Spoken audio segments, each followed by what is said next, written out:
سوال میکنن بعضی از برادران که در بوسه و بغل اگر انزال صورت بگیره آیا روزه میشکند؟ قضا لازم میشه یا کفاره هم داره؟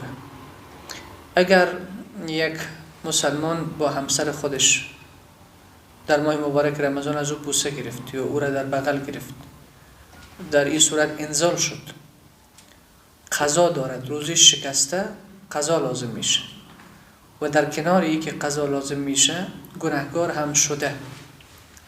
هم شده چون خودش عادت خود را بلد بود که میدانست که من نمیتونم کنترل بکنم، باز همین کار انجام داده، گناهگار شده و قضای روزه بر بالایش لازم میشه که باید روزی خود را یک روز قضا بگیره و این روز هم تا آخر روز خورده نمیتواند. کسی گفته که زن را وادار به هم بستری کردن در ماه مبارک رمضان، در روزهای ماه مبارک رمضان چگونه است؟ این گناه داره، این گناه کبیره است. اگر کسی زن خود را در روزهای ماه مبارک رمضان که زن هم روزه است و این مسلمان هم روزه است و هر دو طرف راضی می شوند به این کار، سر هر دوشون کفاره لازم میشه. بر علاوه ای که گناه کبیره مرتکب شده، هر دوشون هم قضا لازم است بر بالایشون، هم کفاره لازم است. یک روز قضایش است، 60 روز کفاریش است. و اگر 60 روز روزه گرفتن برش سخت است و نمیتواند، عاجز هست از روزه گرفتن 60 روز، در این صورت 60 مسکین را 2 وقت طعام میدهد و یا ای که یک مسکین را تا 60 روز طعام میدهد. این کفاره کسی که در ماه مبارک رمضان با همسر خودش همبستری میکند در روزهایش. در شب اشکال نداره، اگر کسی در شب با همسر خود همبستری میکنه هیچ مشکلی نیست، ولی در روز ماه مبارک رمضان که روزه هستن اگر همبستری میکنن، هم قضا لازم است، هم کفاره لازم است، هم گناهی کبیره مرتکب شده، چون نافرمانی الله و رسول است. کسی جماع فراموشی کرد، یعنی همبستری با همسر خود کرد در حالی که یادش نبود من روزه هستم.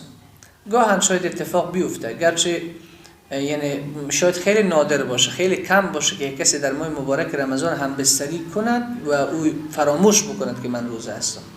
پس اگر گاهن کسی همبستری کرد به فراموشی، بعد از اینکه همبستری تموم شد یادش آمد که من روزه هستم، در این صورت قضا لازم هست، کفاره لازم نمیشه، چون قصدن نشده، به فراموشی شده. یعنی بسیار نادر هست، کمیاب است که چون این حالت اتفاق بیفتد. اگر حالت گاهن اتفاق افتاد، حکمش هموست که خدمت شما بیان شد. گفته روزدار با چی چیز افطار بکند ثوابش بیشتر است؟ اگر با خرمایی که تازه است و خرمای تر هست استفاده، یعنی افطار بکنه، ثوابش بیشتر است. و اگر خرما نباشه با آب هم میتونه افطار بکنه. ولی پرسیدن که با چی چیز افطار بکند ثوابش بیشتر است، با خرما افطار کردن ثوابش بیشتر است.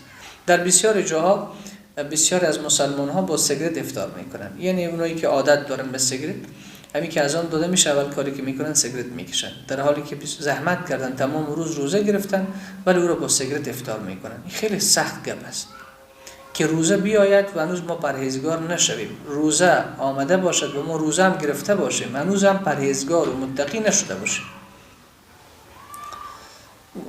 دیگه عزیز سوال کرده که کسی پیشوری ما روزه میخوره به فراموشی یادش رفته، ما اطلاع بدیم یا ندهیم؟ بله اطلاع بدهید.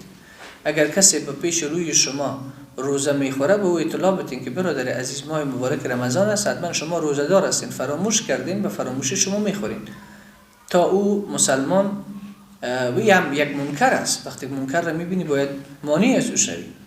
گرچه یک عده از فقهای ما گفته که اگر این طرف خیلی زیاد ضعیف و ناتوان هست چیزی گفته نشه تا خودش به یادش بیاید، ولی اکثر قول به همی است که او را آگاه کرده شود که تو در ماه مبارک رمضان است، روزه هستی، فراموش کردی. او باید همون لحظه ای که شنید توقف بدهد، اگر ادامه داد او وقت باز روزش شکسته است. عزیز سوال کرده اگه کسی احتلام شد در ماه مبارک رمضان، احتلام که اصطلاح عام مردم همون شیطانی، میخوابه در روز، از جای خود بلند میشه، میبینی که منی خارج شده، از بدنش منی خارج شده، لباسش تر شده. آیا روزیش شکسته؟ نه خیر، روزیش نشکسته. او میتونه غسل بکنه و روزی خود را ادامه بده، و روزیش کدام صدمه وارد نشده. و یک سوال دیگه هم که عزیزا کردن در رابطه به خود ارضایی است که اگر کسی در ماه مبارک رمضان خود ارضایی میکنه، آیا به خود ارضایی هم روزه میشکنه؟ بله، هیچ شک نیست. اتفاق دارن علما به این که اگه کسی در ماه مبارک رمضان خود ارضایی میکنه، یعنی خروج منی یا خارج کردن منی با دست، او خارج میکنه با دست خود، روزه شکسته و قضا لازم میشه. ای که بر علاوه که او گناه کبیره مرتکب شده، یک امر جداست که گناه کبیره مرتکب شده، چون نافرمانی الله را کرده. در ماه مبارک رمضان مسلمان خیلی باید احتیاط بکنه. ماه عبادت، ماه طاعت، ماه بندگی است، ماه امتحان است که باید بنده به الله امتحان بده.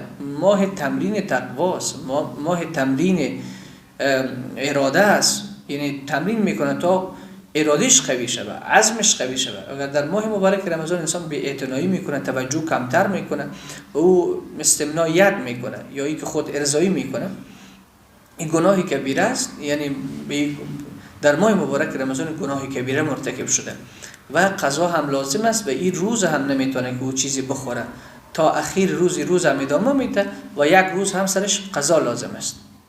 امیدوار هستم که انشالله این مطلب را هم گرفته باشین.